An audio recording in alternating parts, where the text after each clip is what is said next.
Hey folks, JD here, and today I want to talk about infrared photography. So please excuse this big shadow here to the left. This is my big photography bag. I've got to have it on the table because I'll be swapping out cameras and swapping out different things and talking about certain aspects of different things. So therefore I need everything. I need to have everything to hand. So today, as I say, I want to talk about infrared photography. So it's something I've been getting into a lot. Just to give you a bit of background, I've been into photography from an amateur level since probably about 20 years ago when I was given my first film camera. Then that sort of developed, no pun intended, and I kind of branched out in towards the digital spectrum. I then bought my first bridge camera, which then went to my first DSLR, which then went to me buying a Nikon, which then went to me buying a few Nikons, which then went to me selling all the Nikons and then buying all Canon. And then I find myself here 20 years on with just so many cameras, lenses, different DSLR bodies, different compact bodies, different lenses, different range of lenses, from something like say 55x200 zoom, then to macro, then to a 21mm here, or 22mm pancake lens, then something like, there we are, an 18x55. So for a lot of different things. Now, the sort of photography I prefer is macro photography, and I prefer nature photography, and now I'm getting into infrared photography. So let's talk about a standard camera first. So I'm going to put these to one side and I'm going to show you a normal camera. So that's a normal standard camera. Now inside here, if I open this up, you'll see the sensor inside there is multicolored. See it reflecting off the video there?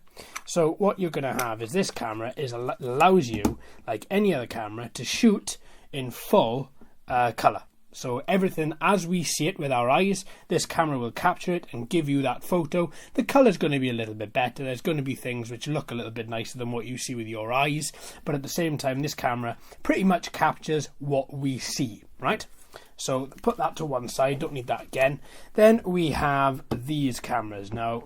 Well, then we have, sorry, I'm jumping ahead of myself.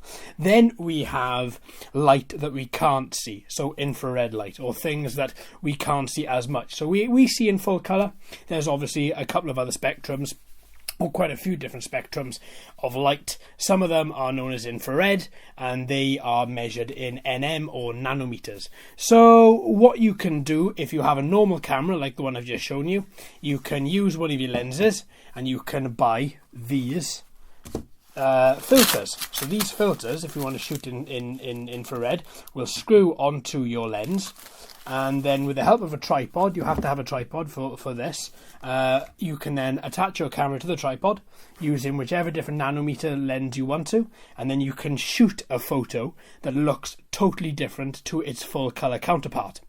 So what I mean by that is you will have a photo with either bright white leaves, all foliage on all trees and all grass will be bright white, or everything will be nicely tinted, very deep orange, or you can have some other colours as well, like very deep greens and blues, and sort of, if you take a photograph of water using infrared, you will notice that the water looks like glass. It just adds a different aspect to standard photography. Now, whether you have these filters, it does take quite a lot to get them to work. You have to have a very long exposure setting, about 40 odd seconds to a minute. Obviously, the longer exposure you have, the more light gets passed through the camera, therefore, theoretically, better your infrared photos come out. But the problem with a lot of these filters nowadays is a lot of these lenses do filter out infrared. So then you have to use a very dark filter, which then you have to increase your exposure, and it's just one thing after another. It's a lot of hassle. In come these babies. So these are the same as my full colour camera that you saw, apart from they've been modified. See that there? That sensor in the middle? Totally different. It's got a reddish hue to it. This is an infrared camera on the 590 nanometer spectrum. And this one here is another infrared camera. See, that's pitch black inside there. Now that is another infrared camera on the 720 nanometer spectrum, and I've just turned that one on. So the 590 nanometer will give you a reddish sort of orangey hue, and this one, the 720, will give you a very brilliant bright white, almost fluorescent white pitch to almost anything. Almost all of the foliage that you take photos with this, everything's going to stand up bright white. And anything which is white will turn a very dark grey to almost 4 or 5 different shades of black. It's just intoxicating. But more about these in the next couple of days. I'll go into each of these individually and show you examples of photos of this. So, what is the purpose? Well, it does have a legitimate business purpose. People do use it. Companies do use it, like the BBC, and a lot of other companies do use it in so much that they can then take photos of wildlife. They can see wildlife better. Obviously, infrared is used in the night as night vision. A different spectrum again, so you can see better in the night. CCTV cameras use it as well, so it has got multitudes of different purposes.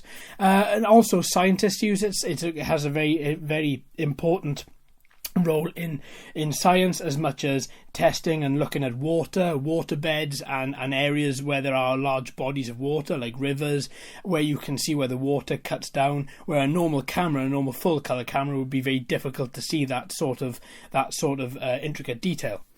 So why use it? Well, for me, it's very interesting. I see things in full colour, but the photos I see from a normal camera is in full colour. Pretty much that photo captures that particular time or that particular day and that particular moment of time, and shows it to you exactly as you should remember it. Infrared shows you, as I like to think of it, the colours behind what's actually there. So it's not true exactly as to what you're seeing, but it's how I like to think about it. It's a bit more mystical, it's a bit more magical. So I'm sure other people can explain this a lot better than myself, but it's just how infrared makes me feel whenever I use it as a way to take photos.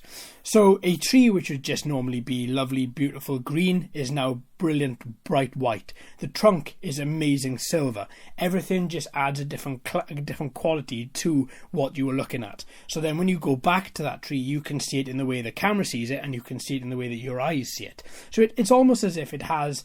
Again, this is not a very good way to explain it, but it's almost as if it's a dimension inside of a dimension. You can see past what is actually there and capturing something that only a camera can see. And I am intoxicated by that. I think that is just so beautiful. And it really does open up your eyes and adds a different twist onto the world. And for the second, I'm really enjoying that. I think this is beautiful. So I've had a lot of time spent with these cameras. I've gone through, I've taken hundreds, if not thousands of photos. I have processed them. I've gone through lots of different ways to actually bring the colours out. I'll go into that again in more detail in the coming days and show you exactly how to do that with every single photo. There is a range. You can't just take a photo with these and then have a full brilliant photo in front of you. There has to be a bit of image manipulation. You have to switch the red, green and blue colours in order for you to bring out the proper colours of the camera. Alright then folks, well I think that I've pretty much covered what infrared is and why you want to use it and what the purpose of it would be. Now I think what I'm going to do over the next couple of days is go into into a lot of detail, the difference or what this camera does, the 590 and the 720, show you a load of examples, show you exactly how it works. Then I'm going to go into how you process those photos and actually bring the infrared coloration out, and then we're going to go for a long nature walk and I'm going to show you a good way on how to shoot using the 720. It's not 100%, it's just a couple of tips and tricks and a nice long nature walk to show you exactly what I think you should be doing when you are using infrared and if you're shooting infrared photography. If anyone's got any tips or tricks, if you've been into infrared for a long time, then please let me know in the comments. Maybe we can strum up a friendship, and if you live next to me in Bristol, perhaps we could go out shooting things together. Alright then my friends, shooting with a camera that is. Alright then my friends, I'm going to leave that there for today. Thank you for letting me waffle on and talk to you about this other fascinating hobby that I have. I hope you will join me for the rest of the week, and as I go into this in more detail and as I churn out some more videos explaining to you and also showing you a little bit more about this fantastic hobby. Thanks ever so much for watching and listening. I've been JD, you've been fantastic as always. If you haven't already, please like and subscribe and ring that bell too. Hello and welcome to all the new subscribers. I hope you're enjoying the channel. So until next time my friends, happy shooting.